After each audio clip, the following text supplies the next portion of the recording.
Muy bien, el siguiente ejercicio es el ejercicio número 6. El enunciado dice, un dieléctrico disipativo tiene una impedancia intrínseca de 200 con ángulo de 30 grados ohmios a una cierta frecuencia omega. Si a esa frecuencia la onda plana que se propaga a través del dieléctrico tiene una componente de campo magnético dada por H igual 10 por E a la menos alfa X coseno de omega T menos un medio X en dirección Y amperios por metro, encuentre la intensidad de campo eléctrico E y la constante de atenuación alfa. Muy bien, para encontrar la intensidad de campo eléctrico, notemos que tenemos todo lo que hace falta. ¿Por qué? Primero, porque sabemos cuál es la dirección de propagación de la onda. Noten del enunciado, tanto en el argumento del exponencial como en el argumento del coseno, la dirección de propagación es en dirección x positivo. Y además tenemos que el vector de campo magnético tiene dirección y.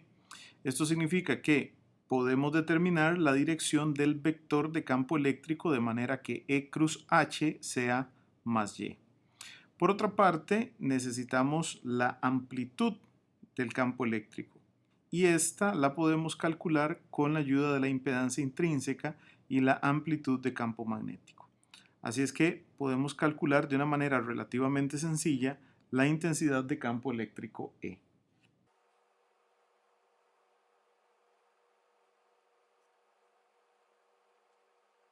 Entonces aquí la pregunta que tenemos que contestar es, ¿qué vector unitario cruz Y, que sería la dirección de campo magnético, da como resultado X positivo? Bueno, si seguimos la regla de la mano derecha, nos damos cuenta entonces que la respuesta a esta pregunta es menos Z. Menos Z cruz Y es igual a X.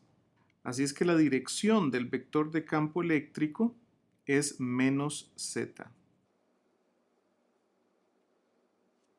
Por supuesto, además de calcular la dirección del campo eléctrico, debemos calcular su amplitud. Esta amplitud la podemos calcular con la impedancia intrínseca, recordando que EZ0 entre H, en este caso Y0, es igual a eta, la impedancia intrínseca. En otras palabras, EZ0 es igual a eta por H Y0 o 200 con ángulo 30 por 10. La amplitud entonces de la intensidad de campo eléctrico es 2000 con ángulo de 30. Noten cómo es una amplitud compleja. Al final sabemos que este 30 grados va a terminar en el argumento del coseno y que es consecuencia de la naturaleza disipativa del medio. Podemos entonces escribir la respuesta como que el campo eléctrico sería igual a 2000 E a la menos alfa X cos de omega T menos un medio X más 30 grados en dirección menos Z voltios por metro. Por supuesto, como hemos hecho en otras ocasiones, podemos tomar este signo menos del vector unitario Z y ponerlo aquí al frente en la amplitud.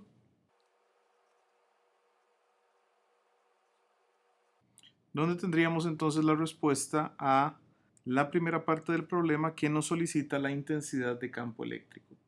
Vale la pena notar en esta respuesta que no conocemos omega, porque no nos lo da el problema, y todavía no conocemos alfa. De hecho, alfa es la siguiente pregunta del problema. Nos solicitan calcular alfa. Quiero que se tomen un minuto para pensar cómo calcularían ustedes alfa, la constante de atenuación, en este problema. Porque notemos que en el enunciado no se nos da la suficiente información para calcularlo directamente aplicando la fórmula de definición de alfa. ¿Por qué? Porque la fórmula de definición de alfa depende de cosas que no conocemos. Depende de la frecuencia, por ejemplo. Depende de sigma, tampoco conocemos sigma. depende de epsilon, no conocemos epsilon. Depende de este conjunto entonces de parámetros de los cuales no tenemos un valor numérico para cada uno de ellos. Entonces, ¿cómo podríamos calcular alfa? Bueno, este es uno de esos problemas en los que es más valiosa la maña que la fuerza, porque del único parámetro que conocemos un valor numérico acá es de beta, que es igual a 1/2. Y aunque no conocemos individualmente omega, sigma y epsilon, podemos calcular la razón entre ellos.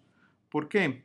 Porque recordemos que de la definición de tangente de pérdidas, nosotros sabemos que la razón sigma sobre omega epsilon es igual a la tangente de 2 veces el ángulo de la impedancia intrínseca, que sí conocemos cuál es ese ángulo. Ese ángulo es 30 grados.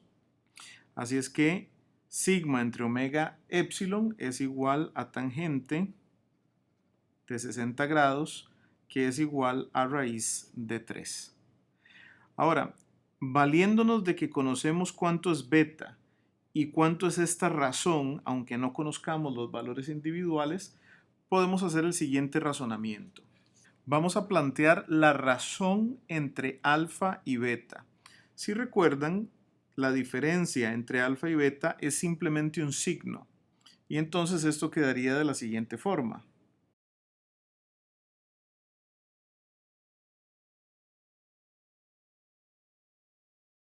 Noten que esta razón nos queda en términos de la razón a su vez sigma entre omega epsilon, que sabemos que es raíz de 3, y también tenemos a beta, que sabemos que es 1/2. Si metemos los valores numéricos, entonces esta razón es raíz de 3, que elevado al cuadrado me da 3. 3 más 1, 4, raíz cuadrada de 4 es 2. Y esta raíz también se simplifica como 2, raíz cuadrada de 4 es 2. Entonces observen que la razón alfa sobre beta me queda como 2 menos 1 entre 2 más 1, raíz cuadrada. Esto por supuesto es 1 entre raíz de 3. Y puesto que conocemos el valor de beta como 1/2, entonces de aquí podemos despejar fácilmente que alfa es igual a 1/2 entre raíz de 3. O lo que es lo mismo, 1 entre 2 raíz de 3, que tiene un valor de 0.288 nepers por metro. Y así entonces calculamos el valor de alfa.